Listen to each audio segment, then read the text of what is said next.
Hallelujah.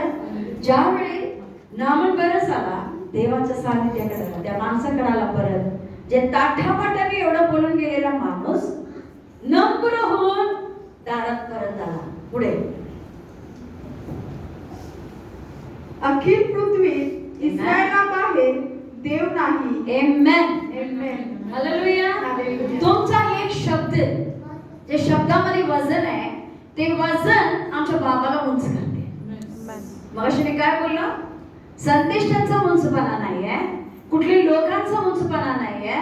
लोकांनी हा व्यक्ती म्हटला, अख्ख्या इस्रायलामध्ये जो देव आहे त्याच्यासारखा दुसरा देवच नाही.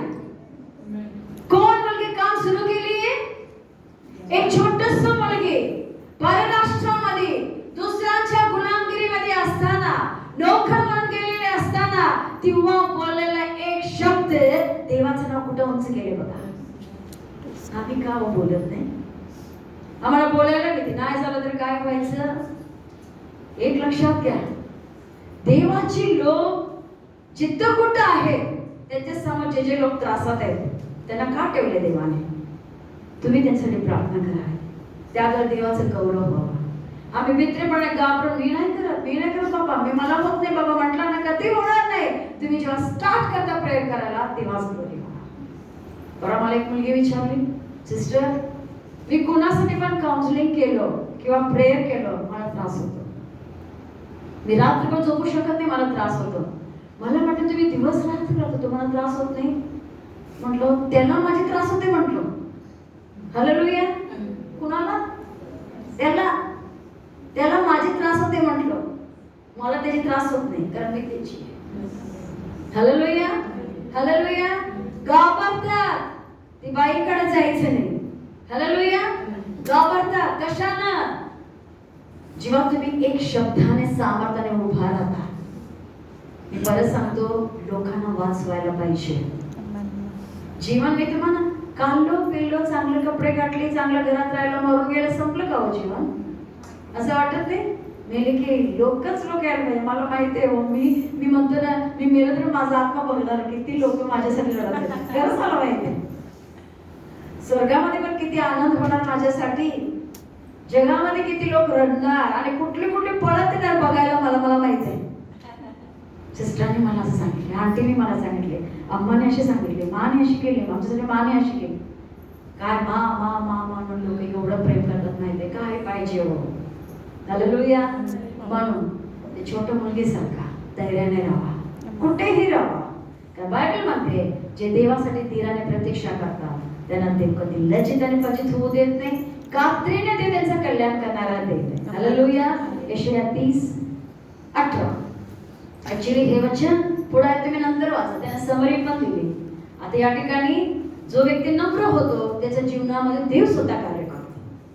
त्याला नामनला आलिशाने काही सुद्धा बोलले नाही, तो स्वतः कबुली केली, इथून पुढे मी मूर्तीपूजा करणार नाही, इथून पुढे मी असलं काही करणार नाही. पण त्यानं म्हटला, तुमच्या देशाचा माती मला द्या. आता जाऊन इस्रायलमध्ये माती आणतात की नाही लोक?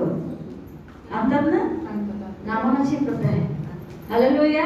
माती आणतात, पाणी आणतात, तिकडचे तेल आणतात. कशासाठी?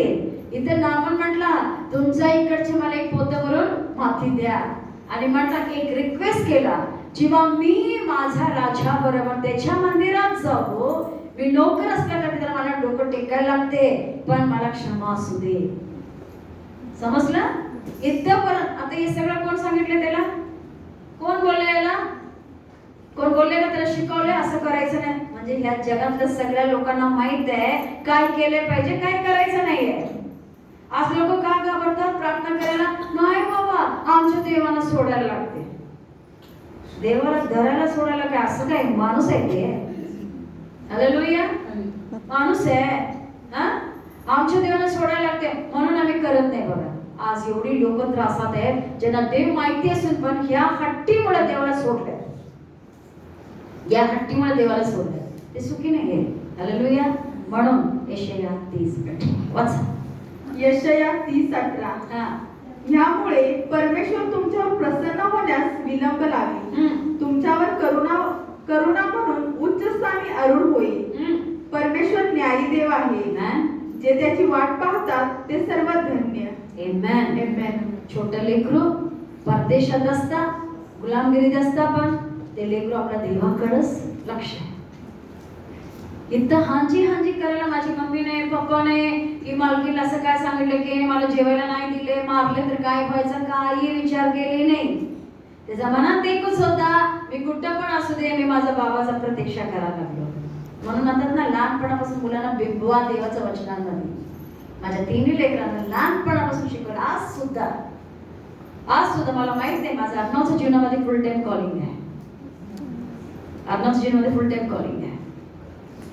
लई वेळा दाखवले ते पप्पाने, मला पण दाखवलंय आणि त्याच्या पप्पाला पण दाखवलंय. असं नाही की ते फुलपीठ तयार आहे म्हणे ते येऊन उभा राहणार, साची बात नाही. स्वप्नात तर बघू नका, स्वप्नात विचार पण करू नका. पण ज्या दिवशी तो म्हटला मला खरं खरं देव पप्पाने मला बोलवायला पाहिजे, मी हाय नाही ते सगळं सोडून येणार म्हटलं देवासाठी. तो म्हटला डायरेक्टली, माझं कुठली परिस्थिती असू दे, आता तो CEO आहे, एकदम हाय पोस्टवर आहे तो. तर म्हणतं मला ज्या दिवशी देवाने मला बोलवतील सगळं टाकून ते येणार आहे. इथं नाही, चित्त देव पप्पा येतील तिकडं. हालेलुया. इथं नाही, बाबाने पुलपट तयार करून ठेवली, मी गेले की बाबा तू ये, पुढचं तू घे, असं काही नाही. हालेलुया. पण देवाचे पाचन त्याच्या जीवनामध्ये तिन्ही पण लेकरांना जे लहानपणापासून शिकवले, छोटे छोटे असताना ते बिंबलेलं आहे दात. आमच्या मुलांना किती मोठे अजून बाळ आहे.